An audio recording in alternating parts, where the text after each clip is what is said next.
Welcome to Movie Oubliette, the film review podcast for movies that most people have mercifully forgotten. I'm Dan. And I'm Conrad, and in each episode, we drag a forsaken film out of the oubliette, Discuss it and judge it to decide whether it should be set free or whether it should be thrown back and consigned to oblivion forever.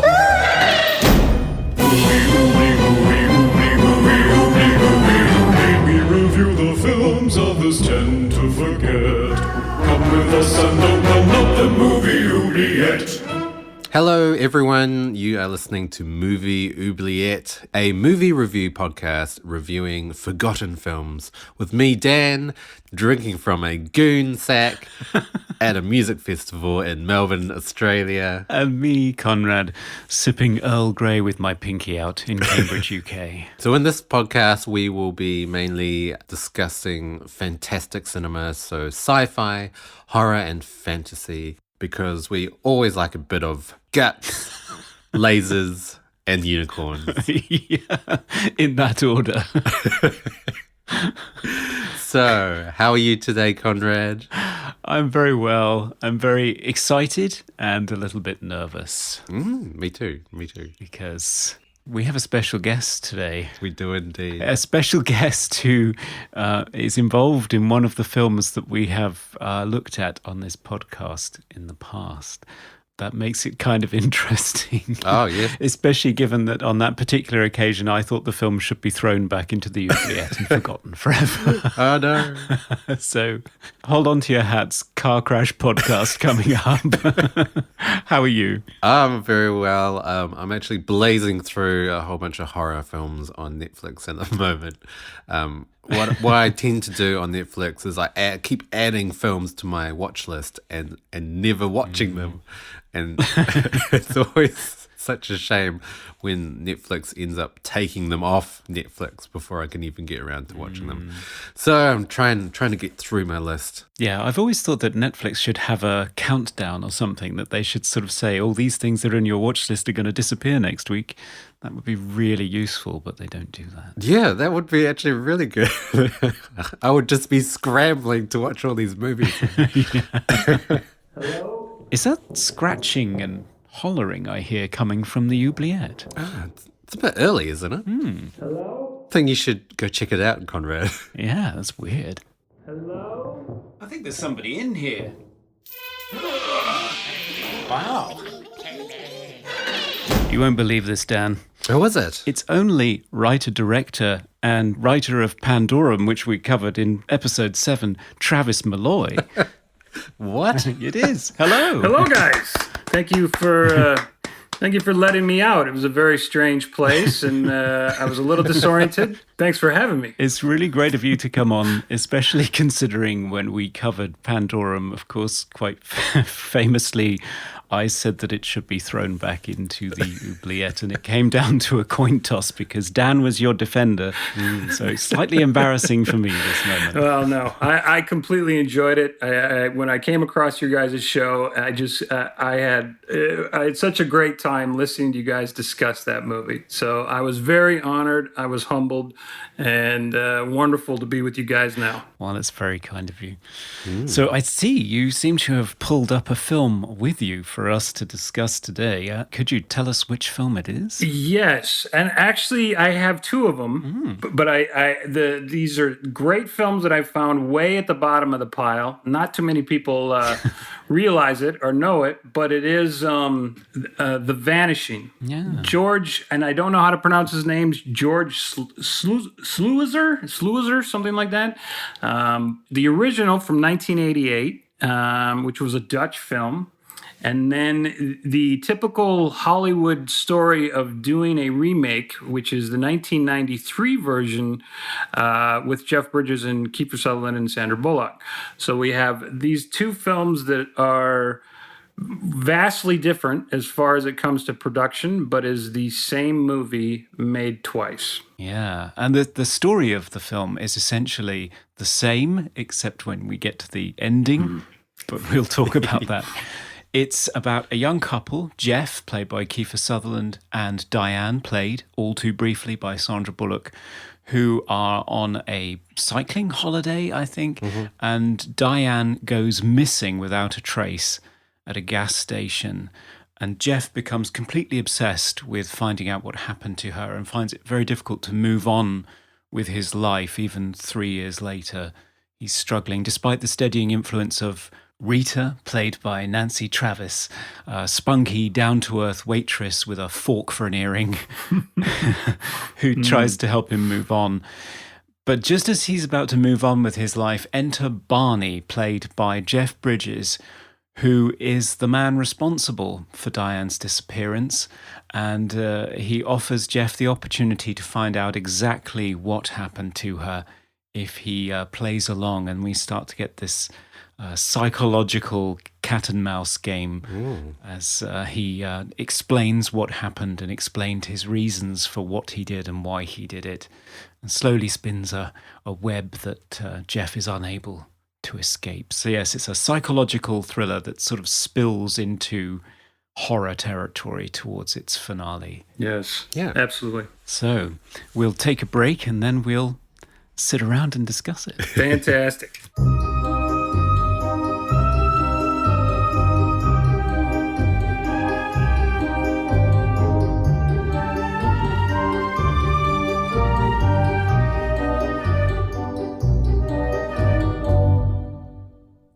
So we are back to discuss the films The Vanishing, both the original 88 version and the 1993 version, both directed by the same director.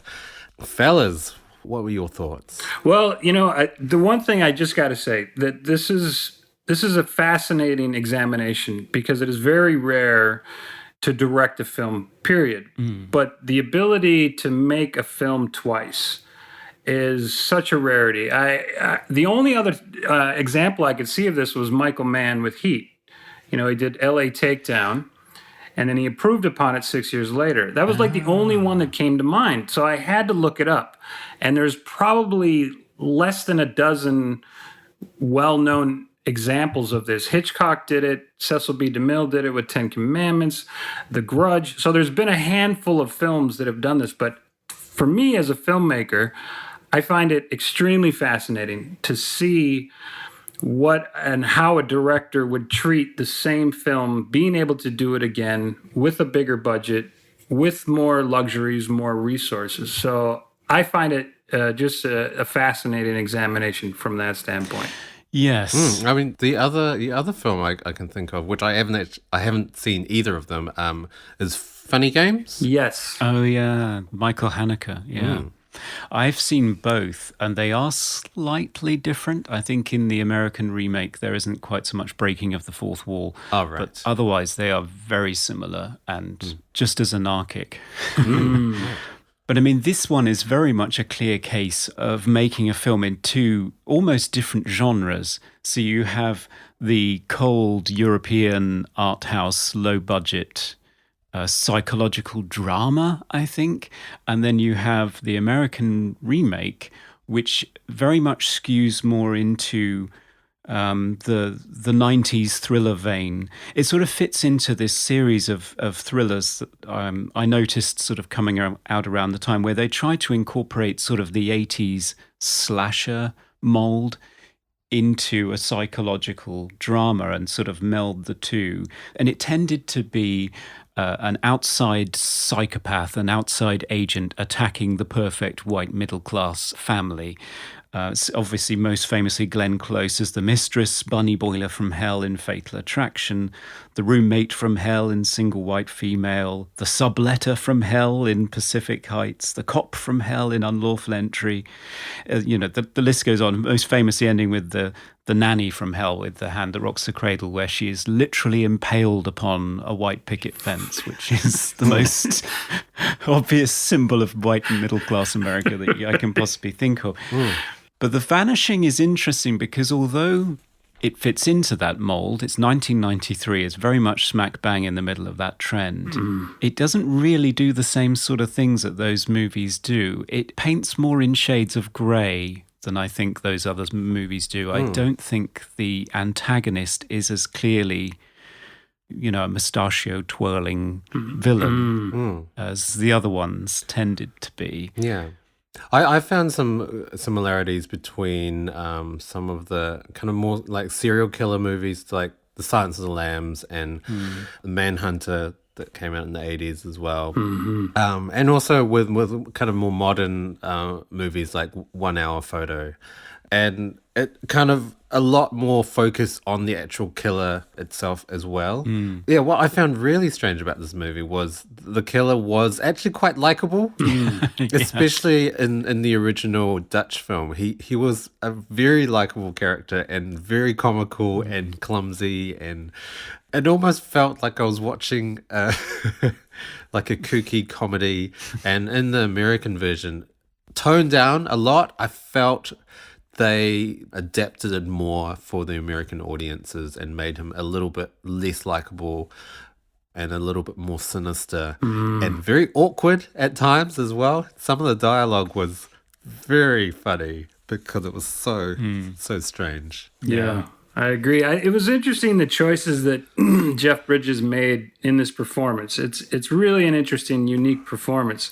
But to try to take a different slant with that typical villain, I felt like he was really kind of going out there. He was trying to do a sympathetic character that almost felt like he was handicapped, like it wasn't a person that was completely self-aware, that there was something missing from him, and I think that was to try to get a unique sense of empathy for this character. It was interesting hearing Jeff Bridges do that performance, because I felt like, I hear a little bit of the dude from Big Lebowski. I hear a little bit of Rooster Cogburn from True Grit. I hear a little bit of Hell and High Water, like this kind of morphed, muffled, like lisp, this thing he was doing. So I thought that was pretty bold for him to try that. It was definitely not your typical slick, evil villain. Yeah. Did he put on an accent? It almost felt like it was a kind of tribute to the original film, and he almost sounded Dutch. Yes.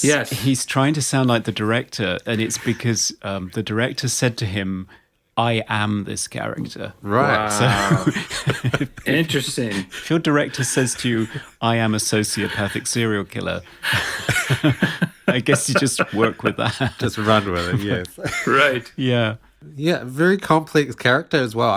It took me a while to really get into the movie because I'd never really seen a movie where the villain was not clinical and not precise and almost OCD in their approach to how they abduct someone or go through with a crime. So it was quite a strange character for me to really take in at first, but once I got into him, he was really fascinating. Yeah, I think for me, he did kind of steal the movie. It was the most interesting element of the story, that's for sure. So I definitely give him kudos for taking that approach and doing that. I love him as an actor, but I have to say, I know that his accent skills are not always the best. I'm pretty sure he's regarded as one of the worst movie accents ever, and that was Blown Away, where he did an Irish accent that came in and out every sentence. Can't be as bad as Brad Pitt's Irish accent in The Devil's Own. Devil's Own, yes. Yeah. Yeah. Those are right up there with Dick Van Dyke and Mary Poppins. Mary Poppins. Oh, no. I've always loved Jeff Bridges, and Me too. he's done some amazing performances, not just in Coen Brothers movies, but also things like Starman, which I guess is in the oubliette as well, where he does a really good performance as an alien in a human body. Yeah, that movie is so bizarre. It is, yeah. It's one we should definitely look at. But I think here as this affable cardigan-wearing, bumbling academic who's plotting a murder, to see whether he's capable of it. That's the really... I found his whole justification for why he's doing it really quite fascinating, that because he he rescues a girl from drowning. Yes. Although I question that. She seemed as though she was doing fine. But anyway, he rescues a girl from a river, and his daughter is really impressed with him and thinks he's a hero. But this whole situation puzzles him because I think he is a sociopath. And he says that he saving that person's life may have made me a hero, but did it make me a good person? I had to prove beyond a shadow of a doubt that I was as capable of evil as I was of heroism, real evil. Yes. The opening 12 minutes of the film, the American version, is him, which is very different from the original version, which started with the couple that end up falling prey to him. Yes. And it's got this lovely, bubbly, devil may care music from Jerry Goldsmith bubbling underneath it while he's sort of practicing luring a woman into his car and even practicing the process of getting a handkerchief covered with chloroform. It's really quite a disturbing combination of this bumbling idiot. Yes. And then underneath it, you're reminded that he's actually planning to do something really quite awful. And when he does things as callous as practicing on his daughter, not by chloroforming her, thank goodness, Yes. but by pretending to lock the door and then pinching her nose and saying, "Got your nose," is really quite disturbing. Yeah. In a way that I don't think I'd seen before.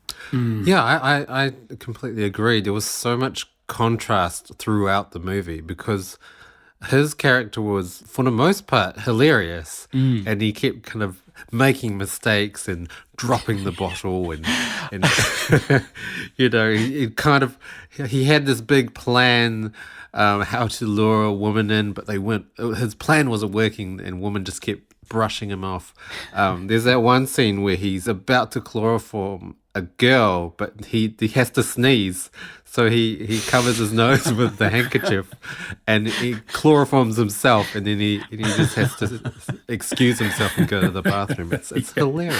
Yeah. And then you've got Miss Carmichael as well. Oh yes, the neighbor who provides vital information as to the fact that Kiefer Sutherland's character has gone off with Jeff Bridges' character when Nancy Travis is looking for him, but then starts talking about the fact that the little green leprechaun jumped right off her Lucky Charms cereal box and started dancing around.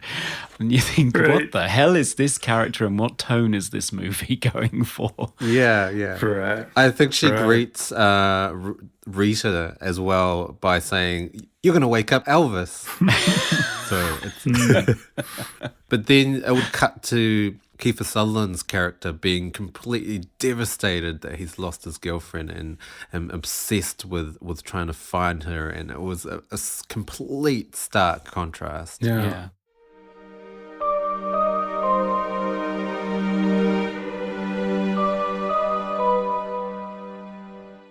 It was really interesting, guys, because I think the setup and the first act setup of this movie is really extremely brilliant and powerful. When comparing to the original film, what I found, and I had to do this for my own sanity, is I looked at the length that they spent in these two times. The one big thing that they did is they reversed the order. They opened the American film with Jeff Bridges going through these strange steps, preparing for this. In the original, it started with the young couple. And then we did a flashback, which was around a non-linear move, which was interesting for the time because the films were just starting to explore that element. But the one thing that I found that was interesting was the American version was very impatient with these things, and it didn't spend the time. It did it in almost exactly half the amount of time. Right. I timed it from the couple in the car, going to the gas station, doing their things, establishing their relationship and their backstory to when she is gone. And then from there to how Kiefer and the other guy react to this, trying to find her, to the end of those two sections. One was 22 minutes in the original. The other one was 11 minutes and change. Right. So they literally cut those things in half. So if I could do a quick comparison, the problem with the American version is it didn't allow these moments to breathe. It didn't allow us to sense the eeriness or sense the connection between that couple. To me, they kind of rushed through it in the American version. So, and I think that had a big effect on me because I thought the first act of this story was so unique and so powerful. Yeah, I would definitely agree with that. And also, because this is probably one of the earliest films I've seen Sandra Bullock in. And so for her her character to completely disappear so early in the film was quite abrupt and startling for me. Absolutely. Yeah. But the thing is that it's a testament to her star power and sort of a premonition of what was to come the year after with Speed, when she sort of won over everyone's hearts as Annie in that movie, that her brief appearance in this really does haunt the rest of the movie. And I think that is something that the American version has going for it, that even though it does compress the relationship between Kiefer and Diane, as she's called in this version of the story, it's still, for me, it still works as much as it needs to work, just because Sandra Bullock is such a potent and instantly adorable screen presence. Yes. I agree. But having said that, I think this is much more concerned than the original version of the movie with how little Kiefer Sutherland's search for her has anything to do with his love for her. In fact, he quite clearly states that he doesn't care about her at all anymore. It's purely knowing what happened to her that's driving him. And some of the things that he says are really quite shocking. Like he says that he pretends that he has a choice, that she can still be alive out there somewhere and happy, and he never gets to know what happened to her. Or he gets to know what happens to her and she's dead, and he picks the latter every time, which is not love in any meaningful sense. In fact, it's quite the opposite, one would say. Right. I mean, just on a very basic level, I thought he was pretty dickish to take his girlfriend to a disaster zone for their holiday. Right. And then leave true. her stranded in a tunnel when she's just trying to look for a torch when they run out of petrol and, gas, I should say. And then her gift to him is a lighter when he doesn't smoke. It seems like they're not really a very great couple, to be honest. That's true. It's not a love for the ages, I don't think. No. I found the obsession kind of theme of the film was very similar to a lot of Hitchcock movies as well, like Vertigo. And there is a direct reference to Hitchcock, I think, in the remake, but that I'm pretty sure does not reside in the original, which is Rita, Nancy Travis, turning up at Jeff's secret motel HQ when he's been lying to her and secretly searching for Diane on his weekends, pretending that he's an army reserve. Right. And she turns up after she's figured it out, wearing Diane's clothes and a wig. And it is such a strong reference to Vertigo that I will be your dead lover if you want. Yes, that's right. And it's quite a disturbing scene, I think. So I have to be completely honest, I didn't watch the original completely, so I had a kind of a scrub through and I did read up on the differences with the ending, so I know about that, but I found the remake, a lot of the cinematography and framing was a lot more precise. Some of the framing in the original is very clumsy, especially I think the scene where Jeff and the Barney character, well, the equivalent in the original, they meet up. It's a very clumsy scene, and they kind of have a scuffle on top of a car. But in the remake, it's a lot more blocked out. And there's one scene with Jeff and Rita, and they're having this argument in this parking lot. I think it's outside the service station, and I love it because he's chosen to do these very kind of medium wide shots of them talking to each other, and it has this really great sense of distance between the two characters, and then they finally resolve it, and then they kind of embrace it in the same shot, and it's just really well choreographed cinematography. Yeah, it seemed like that era of filmmaking definitely went through a very the technology was improving very quickly with camera stabilization. That movies became very clean and very precise, very well lit. There's pros and cons to that, but for me, it almost got too clean during certain parts of the movie where it felt dated because it felt like I was watching a Hallmark movie. You know, it has that very non-layered, very clean, very bright feel to it. Feels like a TV movie where I agree. I mean, this is a great example of production level where we have a $20 million budget and I believe like about a $2 million budget with the original. And when you look at those, there's such a difference with aesthetic. I honestly, I mean, it's apples and oranges, but to me, the grit, the sloppiness, the mistakes technologically that come with a smaller budget film like the original, for me, it gives it an interesting energy. It feels, when I watch the new one, and this is my biggest gripe about it, is that the movie felt safe. I never felt this sense that I was going to see something that was going to disturb me for life. I felt protected, like this safe zone around the movie because they're known actors. It's professionally done. The production level is at a certain level. So there was a safety net around the movie that I didn't like. And I prefer the feeling that I got from the original where this thing could take a turn and go horrifically wrong.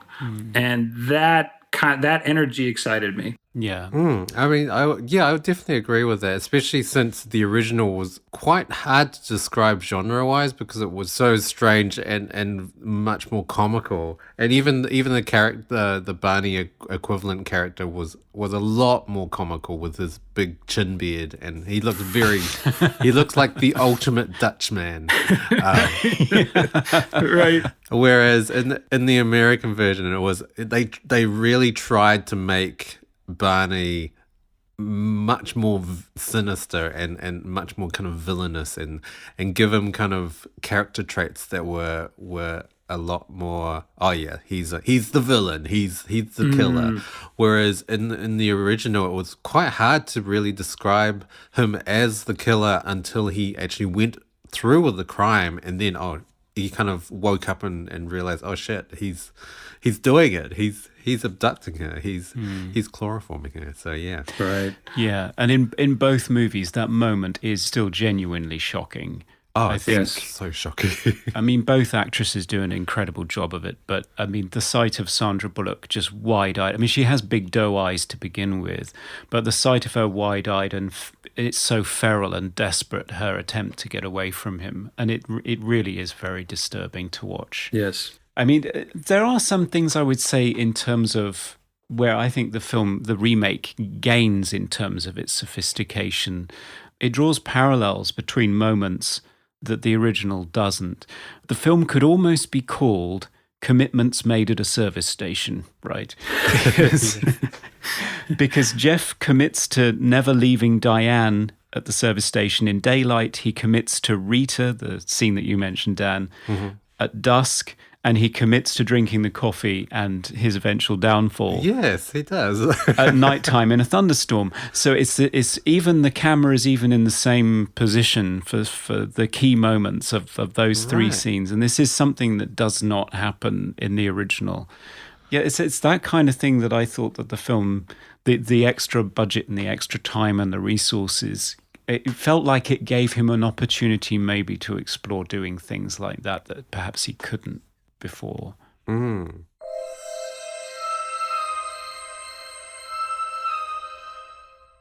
One thing we should talk about, and massive spoilers here, is the difference with the endings.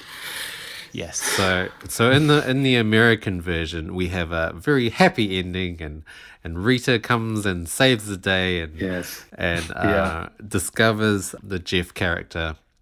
Whereas in the Dutch version, she doesn't save the day, and the Jeff character gets buried alive.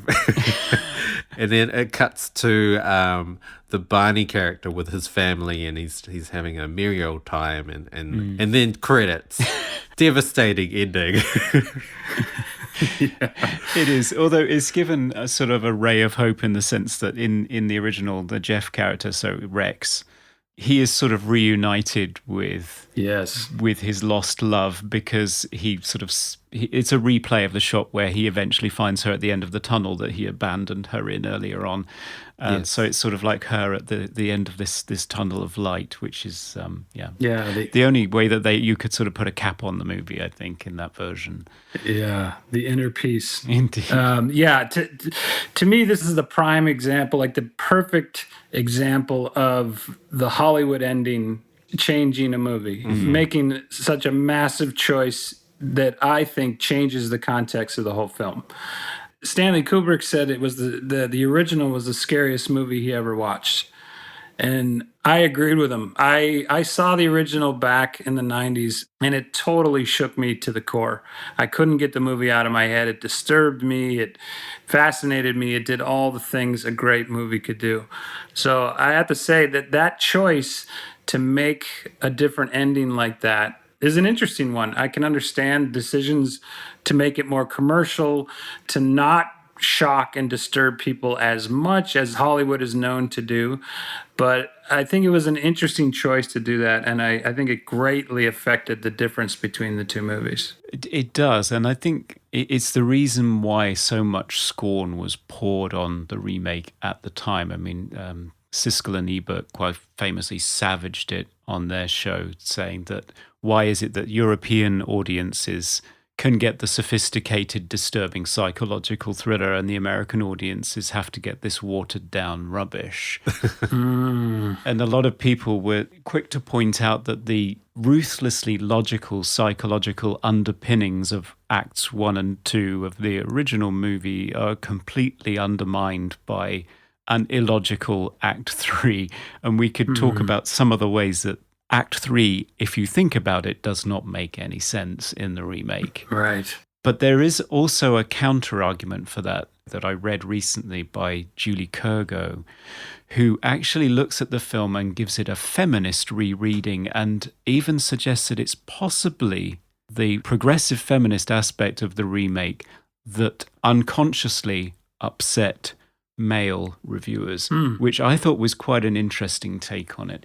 And what she's focusing on, of course, is Rita, who does not really exist in the original version. There is a new love interest for the main character, but she vanishes halfway through. I think she vanishes sort of at the restaurant scene. Very early on. Yeah, exactly. Yeah, she bugs out at that point and won't, because she can tell that he hasn't moved on and he's a lost cause. Whereas Rita, really vividly portrayed by Nancy Travis. I really like her in this role. She stands by her man and she is willing to fight for him, even though the decisions that he's making can make her question his dedication to her, or even whether he is a lost cause or not. But she still fights for him. I mean, when she says, "I don't know how not to fight," nobody in my family has ever fought for anything, and they either wound up on Prozac and sleeping 14 hours a day or dead from liver disease at 35. That is not going to happen to me. She's really, I think, the audience's window into this story in the American version, because I don't think Kiefer Sutherland's Jeff is particularly sympathetic. Certainly his whole reason for going through this thing isn't because he loved Diane. It's just because he's got this psychological curiosity. And Barney, similarly, is just following through this sociopathic experiment to see what will happen. These are very sort of negative portrayals of men that are just sort of locked in these traps that they've constructed for themselves, as Barney puts it. And whereas Rita seems to be much more resourceful, much more adaptable, she turns out to be cleverer than these two, well, this academic and this guy going through this intellectual exercise. And she ends up outwitting both of them. So Julie Kergo's suggestion is that it's perhaps this nascent proto-feminist figure and the fact that Rita is a uniquely American character, this working-class blue-collar waitress who won't take any nonsense, is not really a character that you would see in a European film.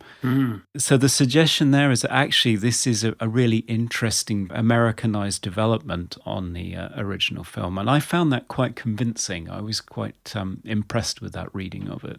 I would actually really agree. I liked both endings. I thought they were completely different in tone. And I felt that, yes, the American version was kind of Hollywood-ified, but it really ramped up the tension. And I thought that last act was actually quite riveting. And I was really on the edge of my seat and really rooting for Rita. And yeah, I agree that her character was really interesting because the guy doesn't save the day. You know, Jeff doesn't get himself out of his predicament. Rita gets him out, putting the pieces together and solving the puzzle. And yeah, I really liked the kind of turn of events, and it had a really great payoff, I guess. And I know it was a very Hollywood happy ending, but I was totally in it for the ride, and I actually really enjoyed it. Yeah. It's the popcorn version, isn't it? It's just a different type of movie making. Yes. Yeah. I think he did a really good job of doing that version of his movie. I don't think he actually destroyed his original in doing so. Personally, I'm tainted by the original because the original had such a powerful effect on me. I was haunted by it. The moment it started to skew and go away from the things that I liked about the original, my animosity just built up towards it. Right. So if I had seen the 1993 version first and I didn't know about the Dutch version, and if I would have lived with that movie for a while and then, oh, really, there's an original, maybe I'd feel differently about it. I don't know. Yeah. I think it does depend which version you saw first, because I saw the American version first. So Interesting. So I think that probably does make all the difference, doesn't it? Yeah. Yes, I think it does. Yeah. I watched the American version first, and then the Dutch version kind of scrubbed through it. Production-wise, in terms of set design and location, it's almost identical. Like that scene in the service station is very, very similar, and everything is laid out almost identically. It's amazing that he managed to kind of replicate what he had 5 years previously. Yeah. Yeah. I mean, in terms of the things about the ending that don't work, it's kind of sad that Rita is so resourceful, but she brings an empty box with her.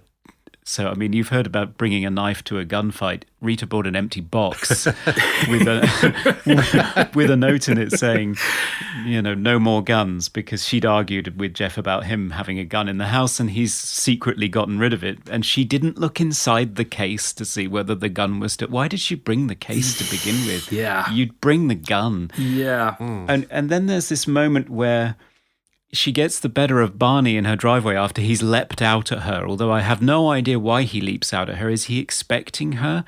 Because earlier in the movie, he went to abduct or kill her, but then bugged out because he overheard the fact that she was leaving. So he thought, well, obviously she's not a problem anymore, so I just won't bother. But he still seems to be expecting her, so much so that he's even put chloroform on a piece of cloth and stuffed it inside the mouthpiece of his telephone so that when she tries to use it, she gets all woozy. And it's like, when did he do this? Why did he do this? Right. It just doesn't make any sense if you start pulling at the finale. I mean, it's great that he pretends that the chloroform has an instant effect when we know it takes 15 minutes because he said that to Jeff earlier. But why then does he leave her for 5-10 minutes to start digging Kiefer up before he attacks her whilst he's shouting, "I've got 15 minutes to find her, Rita," referring to his daughter, who Rita claims to have abducted. So the whole thing sort of falls apart really on close inspection, but it is satisfying. That's the thing. It's fun. Now it's time for Random Trivia. And now it's time for our random trivia moment. This time we'll have a trivia moment from our guest. Travis, what have you got for us? What I found really interesting in the trivia about this movie was the origins of the story from the original. The original was based off an actual event of a tourist disappearing from a bus trip. The guy who wrote the novel, there was a story in Europe where a woman just vanished at a truck stop at a gas station, and the police searched for her for days, and he'd forgotten about the story. He remembered it, and then he actually did research and realized that the woman had just gotten on the wrong bus and was found and was fine and everything was good. Wow. But he actually just took that primal fear of someone disappearing in the middle of a nice, friendly, bright, sunny day, and then wrote the novel off of that. And he actually thanked the woman for inspiring the idea. Right. I think that's really fascinating. That is really It fascinating. is. And that's our random trivia moment.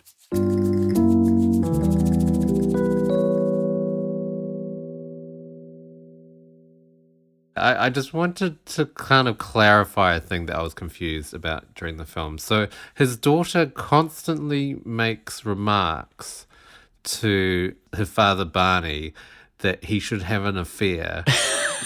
Why? Yeah. Really don't know.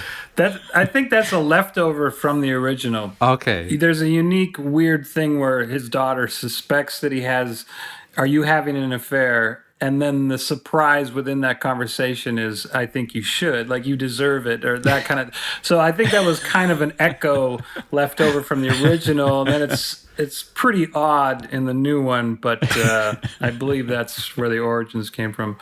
The one thing I got to say about the third act in the '93 version, and I've been in this experience before. Yes. In writing for studios and working on scripts, I've been in the same predicament where they want to change one thing. And when you change one thing, like the ending of this film, then all of a sudden this ball kind of unravels, and now you're kind of improvising to make these things work. You know, you read his reasoning, and why wouldn't he be ready for this, or how is he ready for this, and how she discovers where to go, which was creating the new character in the apartment building. So you find yourself doing a lot of mending, like, that works, that makes sense, but why does this happen? Well, okay, what about this? And so it felt like a lot of patchwork to change that ending. Because to have Rita, right away, that decision to make Rita save him in the end, all of a sudden changes so much about the movie in the way that Rita's introduced, how her character and Kiefer's character's relationship comes together. All of those elements then have to be different for it to be satisfying. But I got that sense while watching it that somebody's doing patchwork here. Yeah, a scene that I never understood the first time I saw this movie, but I think I understand now, and actually think it may even be the director's subtle meta comment on the movie, is the scene with Barney, the school teacher, where he demonstrates to his students that the greatest risk for a research chemist is that a contaminant is introduced to an experiment. And he shows this by dropping a fly into a petri dish, and it has this sort of strange reaction on whatever is in the petri dish, and it sort of spreads out from the fly. Because he says that this will render the entire experiment pointless. And what do you cut to straight after that? You cut to Rita breaking into Kiefer Sutherland's computer and figuring out where he is and that he's lying to her. So I just looked at it and thought, Rita is the contaminant. She is the fly, literal fly in his ointment. And is the director sort of pointing out that actually once you do this to this movie, you're actually going to destroy the whole fabric of the thing? Is he actually sort of subtly commenting on that? Wow. Because otherwise that scene is quite odd. That's really interesting. George's secret message to us that it was headed for a train wreck. The other interesting thing, I don't know if you guys saw this, but that they offered George another chance to make the movie a third time. Really? What? Yeah, with the original ending. It's in the trivia on IMDb that an American TV network offered him the chance to do the film again a third time, but going back to the original ending. The project, for whatever reason, never came to be, and maybe it was because of George's age and then him passing away. But I found that really interesting. So in my mind, obviously, they got a lot of flack for changing that ending. And then some studio executive said, well, maybe we messed up, but if we follow the original, it'll work. It'll be shocking. It'll be successful. It'll follow the same success as the Dutch film. So an interesting thought. Yeah, I can't imagine remaking the same movie 3 times. That would be... Because, I mean, it's a big commitment. I mean, you think of a movie as just a couple of hours, but this is at least a year and possibly 2 or 3 years of your life, really, in terms of pre- and post-production. Absolutely. So there's only so many of these things you're going to get the opportunity to do in your lifespan. You just imagine taking up 3 of those chances making the same movie. I can't even imagine. That's why I'm so surprised, the doing it twice. But obviously there's money. It's a bigger platform doing a big American studio film with known stars. So how can you pass that up? But it's still, even with that, to do a film twice is just so unique. One thing that I also love about this movie, about both movies, is, and this might be a generalization, but it seems that American films, mystery thriller films, are more focused on whodunit. It seems like we lean towards that, and this broke that. I'm sure there's films before it, Hitchcock had done it, etc., but to right out of the gate show us our villain. And it's no longer a mystery of who did it. It's now an examination of why. Yeah. Who is this character and why are they attempting to do this? And to me, I find that 1,000 times more interesting. Yeah, definitely. Yeah, I feel like this film, it's not really a case of who done it, but it's a case of what did he do to her? Right. So you're just constantly throughout the film just, what did he do? Right. And then the I think there's a line where Jeff says, did you kill her? Is she dead? And Barney replies saying, oh, there's worse things than death. Yes. And then you're then trying to figure out what's worse than death, and then the reveal of Jeff being buried alive is just like very, very confronting and very shocking.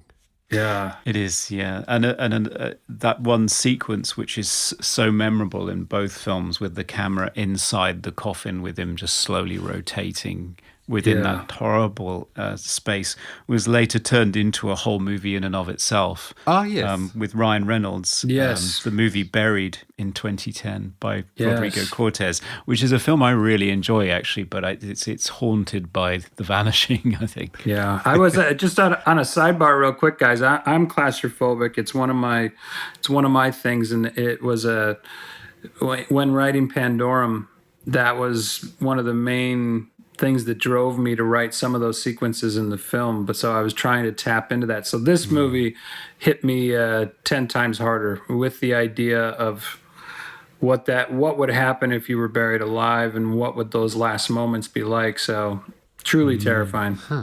Yeah, well, Ben Foster waking up in that stasis tube definitely has the same effect, doesn't it? Yeah. Coming to you live from the Movie Oubliette Theatre, it's the prestigious Mobley Awards. Okay, it's that time where we nominate our favourite or least favourite parts of the film in a number of completely spurious and useless categories. As always, we kick off with our favourite quote, and I think I've probably exhausted many of my favourite quotes. It's probably "Your obsession is my weapon," but what do other people think? Travis, what was your favourite line?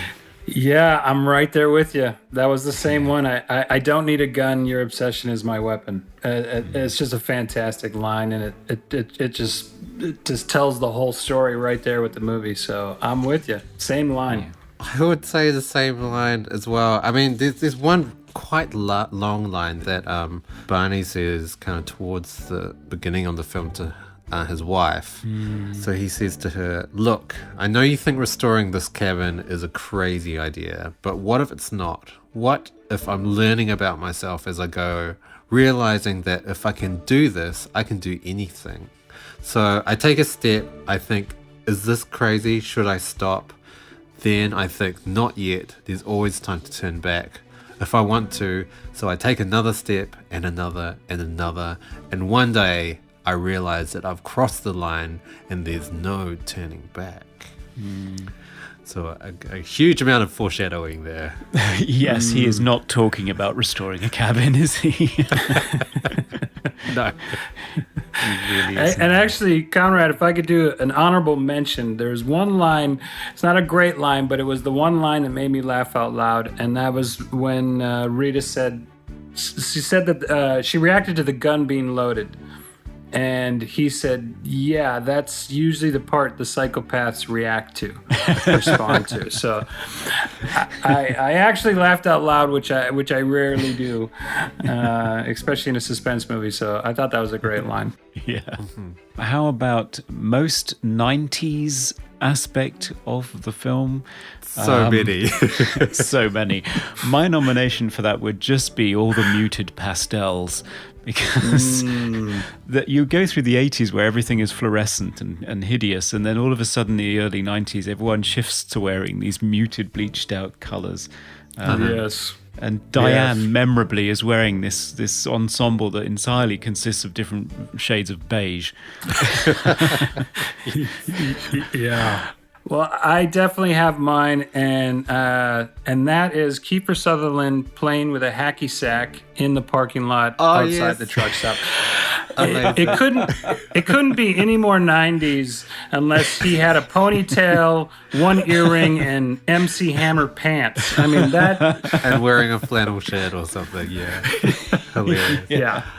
My most 90s moment was the 90s technology, especially the old Apple Mac computer. This is back when Apple Macs weren't good at all and were very clunky and you couldn't really do anything. But I laughed out loud with that scene because I had a very similar computer growing up. Yeah, there's the double cassette tape answering machine as well, which is a pivotal part of the plot at one point. But wow, does that date that movie? Yeah, very true. So nominations for best hair and or costume. For me, it has to be Rita turning up at Jeff's secret motel HQ, dressed in Diane's ensemble of beige with a hideous wig. It is the most hideous wig I've ever seen. Right. Yes. I have to agree with you. It's that you can't get any weirder and stronger, bizarre choice than that. That is for sure. I'm with you, Conrad. My nomination, there's a very, I think it's only one scene, but Kiefer Sutherland's character, Jeff, 3 years later after his girlfriend's gone missing and he's in the diner, and he's sporting just a very typical 80s mullet. Oh, yeah. Which it reminded me so much of MacGyver's mullet. Or like Kurt Russell. It was so good. Didn't he also have like kind of the Rambo green army jacket as well? Yeah. I think so. Yes, he did. Oof.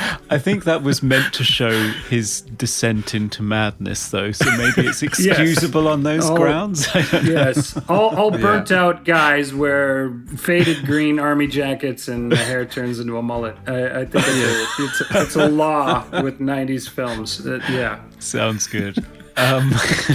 Yeah. How about our favorite scene? Do we have a favorite scene in this movie? You know, it'd have to be Jeff Bridges as he's rehearsing his ambush. You know, when he's practicing with the car, he's practicing with the bottle. I loved his choices in his performance to try to do something with that character, and that's such an odd, strange way to introduce this villain and show what he's planning or what he's attempting to do, and his clumsiness, his awkwardness with it. I just thought that was brilliant. Yeah, he's very good. And Dan? So everyone's probably going to hate me for this, but I really quite like the climactic scene.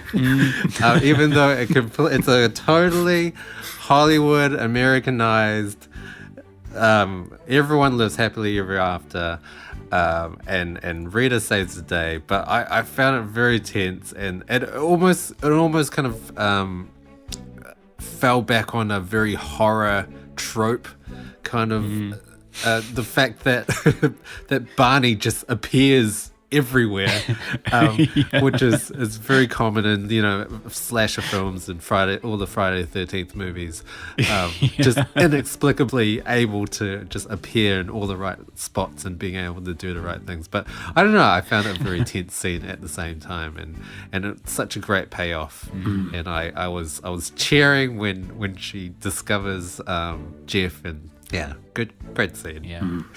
It is satisfying, but that was one of the criticisms, that he does turn into a slasher movie villain. He starts teleporting and magically surviving what should be lethal wounds. Yes. Yeah. Right. There we go. While we're in that territory, what do we think is the most cliched thriller or horror moment in this movie? And I think for me, it's got to be the cabin in the woods on a dark and stormy night. Lightning and thunder, yes. Indeed, but it has to be said, the lightning and thunder does occur in the original movie as well. So the original movie is not blameless in this regard. Right. But yes, that would be my nomination for thriller cliche.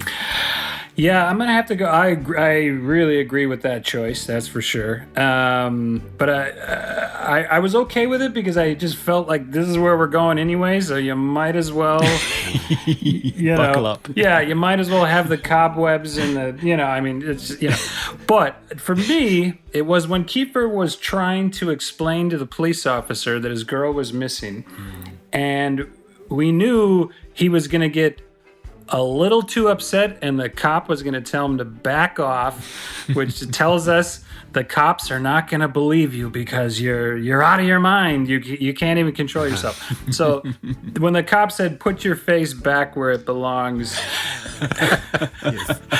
and Kiefer had to do his best, but no one believes me kind of expression of angst. That was like, yeah, okay. Yeah. I do love that scene, though, because he does actually go from a typical close-up framing to uncomfortably close. So it's almost like it's a direction. It's sort of, can you put your face back where it was? Because this is not a flattering look for you. Right. Yeah. And I actually liked the scene, but it was so like page 4 thriller moment. The cops don't believe him. We need that. So throw that in there. But yeah. And Dan, how about you? My most cliche thriller scene was when Rita is trying to guess the password on his computer. It's such every thriller and action movie or espionage movie or anything in this kind of respect, there's always trying to guess the password. But I found this one like, how did she even guess that? Because she ended up having to use Diane Shaver's original name, and then it was an anagram of that turned out to be vanished, which isn't it's not even grammatical. That's terrible. Grammatically correct. Like, how did she do that? And she guesses it, and it's all I don't know. It's ridiculous. I forgot about that. Wow. But yeah, every thriller movie ever made. So, funniest scene, whether intentional or not, I have to say I did laugh myself silly at the magically delicious lady. It almost seems like, again, the director is sort of pranking us with this one. It's like, we have to have this character to tell Rita where Jeff has gone. So let's make her the most ridiculous, insane character. Yeah, but also is able to recall license plate numbers completely. Oh, yeah. Perfectly. Yeah, she has a photographic memory for cereal box characters and license plate numbers, which is great. Travis, how about you? Did you find a scene funny in this movie, intentional or otherwise? You know what? It actually has to be Rita showing up in the wig. Oh, yeah. It was so... we weren't there yet. I wasn't ready for that. I'm not going to believe it. So if I would have been Kiefer, I would have started laughing like, oh, that's funny. Okay. Oh, you got me. You kind of look like my dead girlfriend. It was just too bizarre. It was too out of left field. I was like, Yeah, it doesn't help that she looks ridiculous, but she does not look like Sandra Bullock. It's kind of like a Saturday Night Live skit. Like that, let's jokingly not do this well. Let's just throw this on your head, and it was.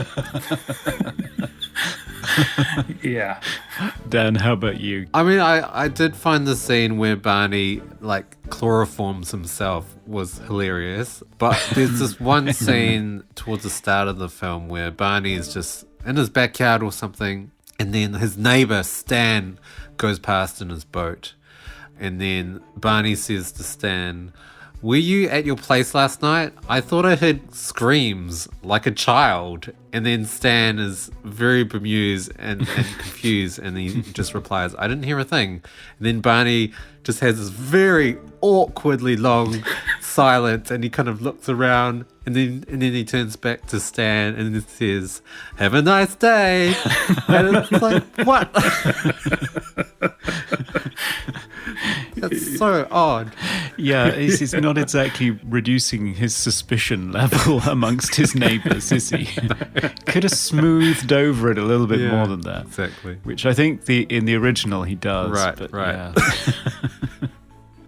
Okay, and that's our Mooblies. Yes.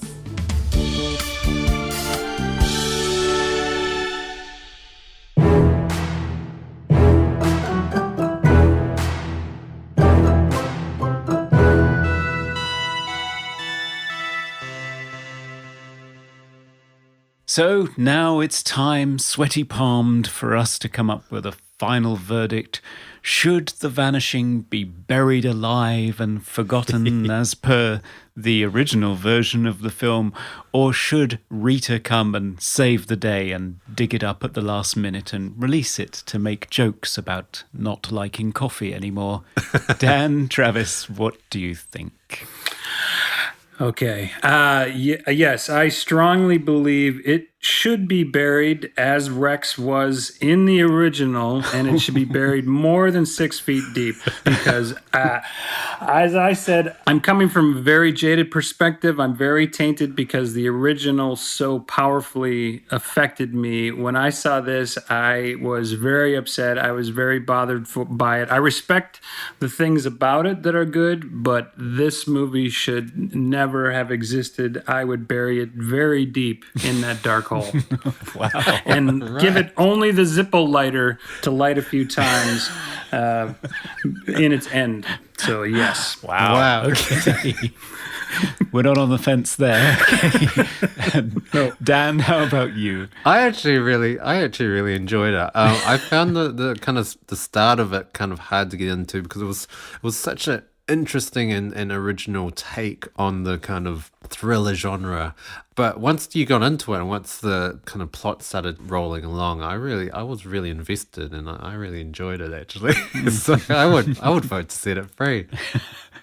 Well, I feel quite strongly that this film did not deserve the critical tarring that it got at the time. I understand that coming so soon after the original and the original being so well thought of, that the Hollywood version of it would pale by comparison. But I actually think it's a really interesting piece of Hollywood genre movie making. And because it brings so many elements from the original, with it.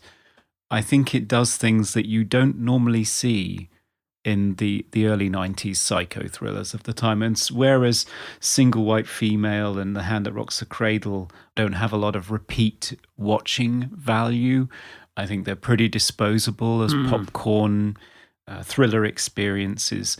I think this one stays with you, and it stays with you because it talks about obsession in interesting ways, because it does have a vulnerable masculine figure and a very empowered female figure in it. And I think all of the lead characters are great in it. And I think it deserves to get a little bit more respect than it does. So I would vote to set it free on the proviso that you watch the original as well. I think that's what we have. Yes. What we have to say as a compromise. Yes. That's well said. That's well said. And as I said before, it'd be interesting. I'll never know, but if I would have seen this one first, how I would feel differently. I know I would feel differently. I was just so impacted by the original. I could not get around it. Yes. I couldn't step aside and embrace this movie for what it is. But it does have those qualities about it. There's great qualities about it, but I cannot get past that. It's like someone saying, we know you love your child, but will you love this child now? She looks similar, but is that okay? Can you do that? No. For you, it was Rita at the door in the wig, wasn't it? So, yeah. I think the remake definitely benefits because it was the same director, though. I think because he retains so much of his original material, it does transfer across. Whereas if it had been directed by an American director, I can't even imagine that's a good point. Abomination it would have been. That's true. That's true. Yeah. So, All right. I think 2-1. I'm afraid, Travis, we're letting it go. That's okay. That's okay. As long as I have the right to voice my opinion, I'm with you. I'm with you. You guys can release it from the box. I get it. So. Okay, The Vanishing. Here you go. And it got released just like Kiefer did wrongfully in the end of its own movie. So, you know what? I'm all for it. I'm all for it. Okay, so thanks to our guest, Travis. It's been wonderful having you here and not holding the Pandorum judgment against us. No, I respect you guys even more because of it. So I know you'll be honest all the time. So, no, I appreciate it. And it's wonderful to be here. This was a blast. I'll get back in my box, but anytime you guys want to pull me out to participate in another film, that would be wonderful. So I appreciate it. It has been an absolute pleasure as well. And where can our listeners follow your exploit? At the moment, we have our Infinity Chamber Facebook page, which is tracking our film. And we're now preparing to do another film for next year. I mean, I guess we should really mention that, you have just released a film that is currently streaming on Netflix called Infinity Chamber. Yeah, no, I appreciate that. So yeah, the film's it's a very small indie sci-fi movie, and it's got a great following so far. I couldn't be more pleased. Well, we both watched it and really enjoyed it, so definitely a recommendation from us. Well, thank you. Well, our Pandorum episode was very popular on the Facebook group, which was Pandorum Fans Campaigning for a Sequel. So, yes. So I guess I should ask you, what's the prospects for a Pandorum sequel? Yeah, well, obviously the film didn't do as well as they'd hoped, so that makes it really hard. I've talked to the producers about possible sequels and prequels. We've discussed it. I'm not sure how realistic it is, but we are talking about possibly pitching a series. Wow. So I've written out ideas and concepts of how to do a series, whether this be for cable or for the web series or whatever. So that is a possibility. It's been tremendous with the fan base with that movie. It was an interesting experience because sci-fi fans are very hardcore. I've always said it's kind of like befriending a motorcycle gang. They will not like you right away no matter what. And they did that to us with Pandorum, but as time went by, they slowly then accept you into the group, and then they defend you. The one funny thing was when Pandorum came out, a bunch of fans said, it's just a rip-off of this, it's a rip-off of that. And I was like, oh, okay. And then about a year later, another film came out, and then the same people were saying, it's just a rip-off of Pandorum. You guys are just ripping off Pandorum. So I guess that's the cycle. That's the initiation, the process of garnering sci-fi fans. So it's been a really great experience with that movie. Well, I'm sure they'll be thrilled to hear that the dream is still alive for a continuation of that story in some form or another. Yeah. Yeah. So, I think we've got something special planned for next episode, Conrad. We have, yes. It will be our Halloween episode. So we will be looking at one of the Halloween movies, and it will be Halloween H2O. The water-themed Halloween movie. Yeah, it's on a boat. I've never actually seen it. I've only seen the first 2 Halloween movies. So interesting. The only thing I know about it, a little bit of a spoiler, it's got Joseph Gordon-Levitt in it, and he dies. He doesn't last very long, bless him. Yeah, it's directed by Steve Miner, who is an alumnus from the Friday the 13th movies. And it stars Jamie Lee Curtis, Jamie Lee Curtis's mum, Janet Leigh from Psycho, Michelle Williams, and Josh Hartnett, and Joseph Gordon-Levitt, and LL Cool J. Wow. It sounds like a 90s parody movie almost. Yeah, it does. It really does. Yeah, it's a 90s attempt to reboot the franchise 20 years later. And I thought it ties in well, given that they're trying to reboot the franchise 40 years later this year. So. Yes. So looking forward to that. Me too. So as always, if you would like to follow us, we are available on Instagram and Twitter and Facebook as Movie Oubliette. If you're not sure how to spell Oubliette, it is Oubliette. Sorry, I think I just passed out for 37 minutes. What was that? Oubliette. And as always, give us a rating and review on iTunes or whatever other podcast platform you are using. Always helps us out. And we love it. Always. So thanks for listening. Thanks, guys. Bye. We review the films others tend to forget. Come with us and open up the movie Oubliette. I strongly urge you to move your face back to where it was.